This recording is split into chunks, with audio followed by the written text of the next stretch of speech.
As you may or may not know, predictive programming has shown us the start date of the worldwide pandemic that commenced on March 11, 2020, when the World Health Organization declared a global emergency that has impacted everyone's daily lives ever since. This date, of course, was seen in this cryptic video that was released almost a decade ago. In this scene, a number is displayed containing not only the start date of the pandemic, but 2 eclipses that followed, and also pointing to the date on which the war between Russia and Ukraine would start. When we consider this number as shown in this scene, you can see 11 and 3, which was the date on which the pandemic was declared a global emergency, marking the start of lockdowns and setting up the mandates with which people were expected to submit their bodies to unknown substances that have never been used in humans before. The next 2 numbers mark the dates of 2 eclipses that followed this announcement, the solar eclipse on June 21st and the lunar eclipse on July 4th of the same year.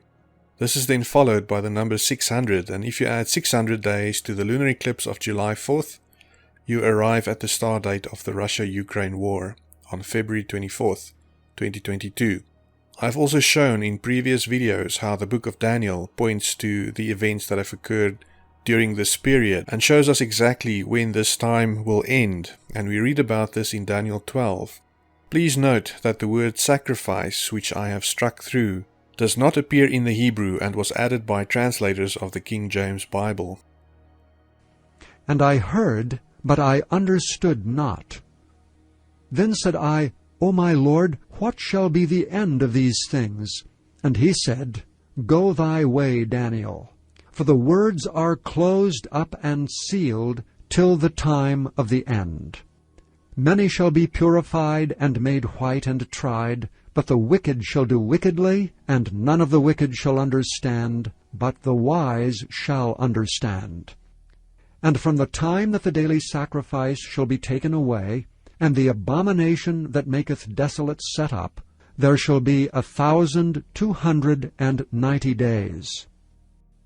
Blessed is he that waiteth, and cometh to the 1,335 days. We know that the entire world's daily lives were changed on March 11th, 2020, and if we add 1,290 days to that date, we arrive at September 22nd of 2023. September 22nd and 23rd are dates that have been most prominent in predictive programming, and I have posted examples of this in this video, if you have not seen it yet. Daniel 12 is also pointing to November 6th of 2023 for those who wait and who will receive a blessing. Predictive programming has clearly shown us how the media would be used to cause fear in those who are unable to think for themselves and who would submit to the mandates that were imposed by those who serve the enemy and who impose his agenda on the population. Not only this, but we have also been shown how the Super Bowl of 2023 marked the date on which the poisoning of the world would begin via toxic train derailments, that is speeding up the process with which the environment is rendered uninhabitable and humanity's numbers are lowered. I have covered this in several of my previous videos for those who may not have seen this yet.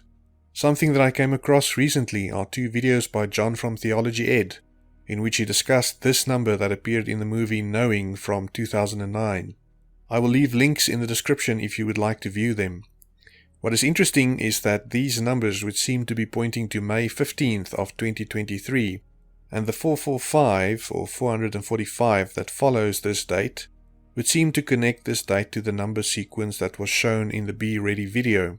If one adds 445 days to the start of the Russia-Ukraine war, or to the 600 that is shown in this clip, it takes you to exactly May 15th of 2023, which would mark this day as a very important date for some notable event, at least from the enemy's perspective.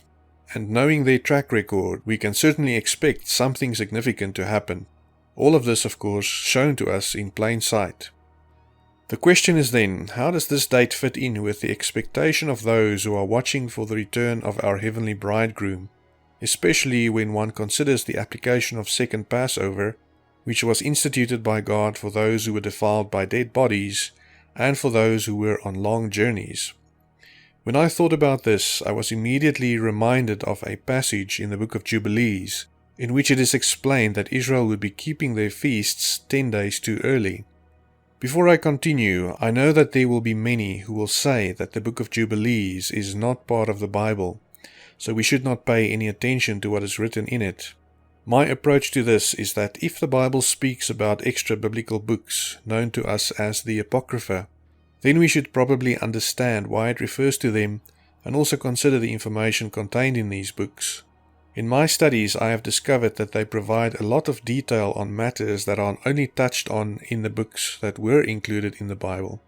The book of Jasher, for instance, is referred to twice in the books of Joshua and 2 Samuel, and contains a lot of detail that is not found in the Bible. For instance, it explains the sins of Sodom and Gomorrah in great detail, something that is not shared in the Genesis account. It shows us how Nimrod treated Abraham in the same manner as Nebuchadnezzar treated Daniel's 3 friends when he threw them into the furnace, confirming what we read in Ecclesiastes 1 verse 9 and 3 verse 14 to 15, where it is stated that God requires patterns that repeat as events are playing out throughout history.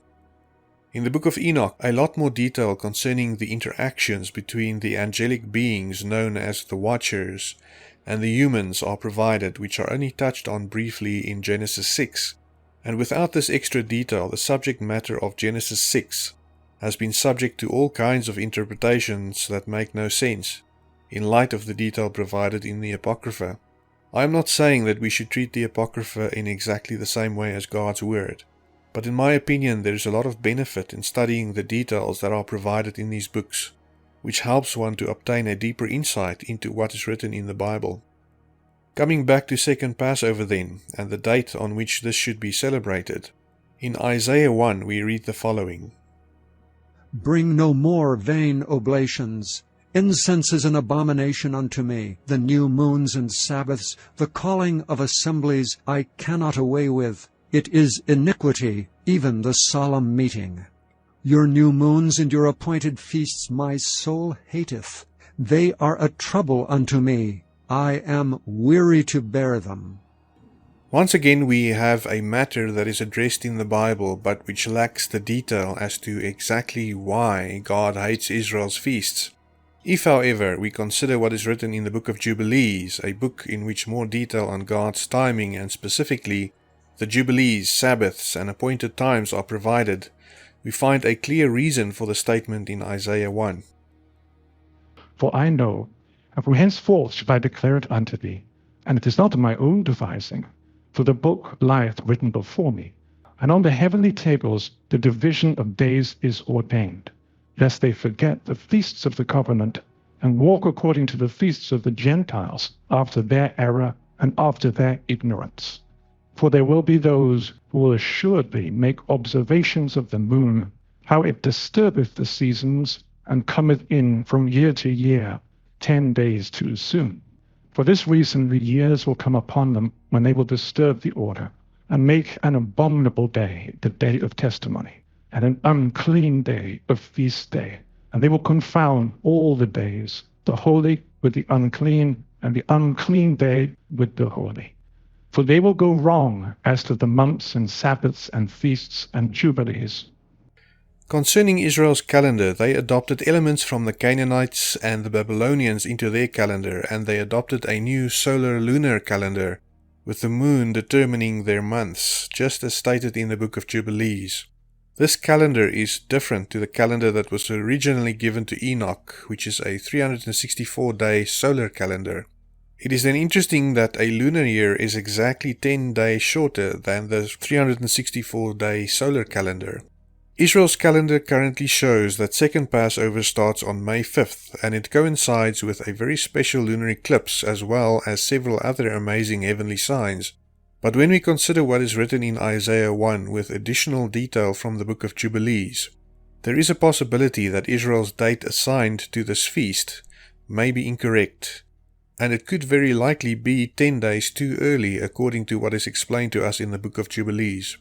If we combine this understanding with the image shown to us in this instance of predictive programming, the war between Russia and Ukraine would have been raging for exactly 445 days on May 15th of 2023, and this, once again, would point to a major world-impacting event that could occur on this date, and which the enemy is well aware of. When we know that May 15th may be the true second Passover date, this could be the date on which they say peace and safety, and where great destruction comes over the earth, and where those who have been waiting for their blessed hope could finally fall down before the feet of their bridegroom, when they meet him in the air in new glorified bodies. Whatever the case may be, May 5th to May 15th is a very important period, with the latter date being pointed out by the enemy, and forming part of their plan through which the Antichrist will be elevated into his position as world ruler. So if May 5th and 6th pass us by without major events occurring, not to mention that the coronation of King Charles will probably also have something to do with everything that is unfolding before us, do not lose hope, as we know where to focus our attention. I hope this short update will bless you and that you will remain watchful in the coming days.